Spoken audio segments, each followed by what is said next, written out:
ముఖ్యమంత్రి చంద్రబాబు సొంత జిల్లాల్లో 2 నియోజకవర్గాలకు అభ్యర్థుల ఎంపిక తలనొప్పిగా మారాయి. 2 నియోజకవర్గాల్లో ఇన్ఛార్జీలను నియమించలేక అధినేత సతమతమవుతున్నారు.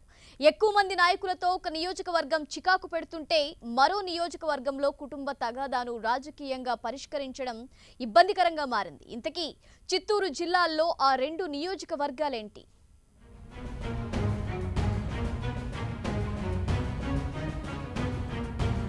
చిత్తూరు జిల్లాలో 14 నియోజకవర్గాలుంటే 2014 ఎన్నికల్లో 6 స్థానాలను టీడీపీ, 8 స్థానాలను వైసీపీ దక్కించుకున్నాయి. ఆ తర్వాత పలమనేరులో వైసీపీ నుంచి ఎన్నికైన అమరనాథ్ రెడ్డి టీడీపీలోకి చేరారు. దీంతో జిల్లాలో 2 పార్టీల ఎమ్మెల్యేల సంఖ్య సరి సమానమైంది. సీఎం చంద్రబాబు సొంత జిల్లా చిత్తూరులో ఎన్నికల హడావుడి మొదలైంది. వివిధ నియోజకవర్గాల్లో పార్టీని చక్కదిద్దుతూ ముందుకెళ్తున్నారు చంద్రబాబు. అయితే 2 నియోజకవర్గాలకు ఇన్ఛార్జీలను నియమించలేకపోతున్నారు. 12 నియోజకవర్గాలకు అభ్యర్థుల ఎంపిక ఓ కొలిక్కి వచ్చిన మదనపల్లి, నగరి నియోజకవర్గాలకు ఇన్ఛార్జీల నియామకం మాత్రం కత్తి మీద సాములా తయారైంది.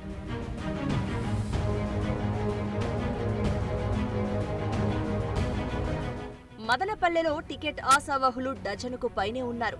మాజీ ఎమ్మెల్యే దొమ్మలపాటి రమేష్, మాజీ ఎమ్మెల్సీ నరేష్ కుమార్ రెడ్డి, రామదాస్ చౌదరి, బోడపాటి శ్రీనివాస్, బొమ్మన చెరువు శ్రీరాములు, రాటకొండ బాబురెడ్డి, కొడవలి శివప్రసాద్ వంటి నేతలు టికెట్ కోసం పోటీ పడుతున్నారు. దీంతో ఇక్కడ ఇన్ఛార్జ్ నియామకాన్ని చంద్రబాబు పెండింగ్ లో పెట్టారు. కీలక నేతలను అమరావతికి పిలిపించుకుని మాట్లాడారు చంద్రబాబు. నేతల మధ్య విభేదాలను పరిష్కరించలేక 2 పర్యాయాలు పొత్తుల్లో భాగంగా బీజేపీకి కేటాయించారు.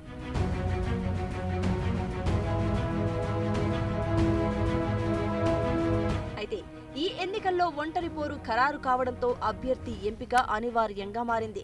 మాజీ ఎమ్మెల్యే దొమ్మలపాటి రమేష్, మాజీ MLC Naresh Kumar Reddy, Ramadas Chowdary, B Srinivas, B Sriramulu, బాబురెడ్డిలు టికెట్ కోసం ప్రయత్నాలు చేస్తున్నారు.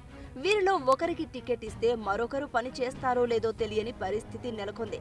టికెట్ ఆశిస్తున్న నేతల్లో ఒకరికి ఎమ్మెల్యే, మరొకరికి ఎమ్మెల్సీ, మూడో వ్యక్తికి ఏదైనా కార్పొరేషన్ పదవి ఇవ్వాలని చంద్రబాబు ఆలోచిస్తున్నట్టు తెలుస్తోంది. ఇదే విషయాన్ని నేతలకు డైరెక్ట్ గా చెప్పలేని స్థితిలో అధినేత ఉన్నారు.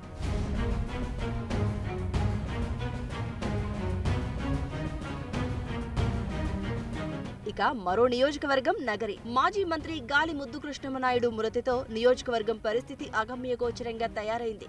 ముద్దుకృష్ణమ వారసుడు ఎవరో తెలియక నేతలు, ప్రజలు సందిగ్ధంలో పడ్డారు. 2 కొడుకులు జగదీష్, భానుప్రకాష్లు తండ్రికి వారసుడు తానంటే తానే అంటున్నారు. ఎవరికి వారు వర్గాలను తయారు చేసుకుని వెళ్తున్నారు. గాలి మృతి తర్వాత ఎమ్మెల్సీ పదవి కొడుకులకు ఇవ్వకుండా గాలి సరస్వతమ్మకు కట్టబెట్టారు చంద్రబాబు.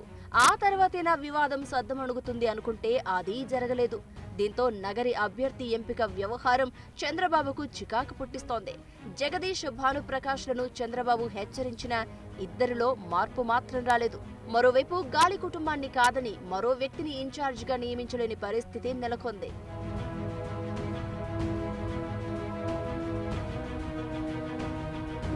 ఒకవైపు వైసీపీ ఎమ్మెల్యే రోజా మరోసారి బరిలోకి దిగి నగరి సీటును మళ్లీ కైవసం చేసుకోవాలనే పట్టుదలతో ఉన్నారు.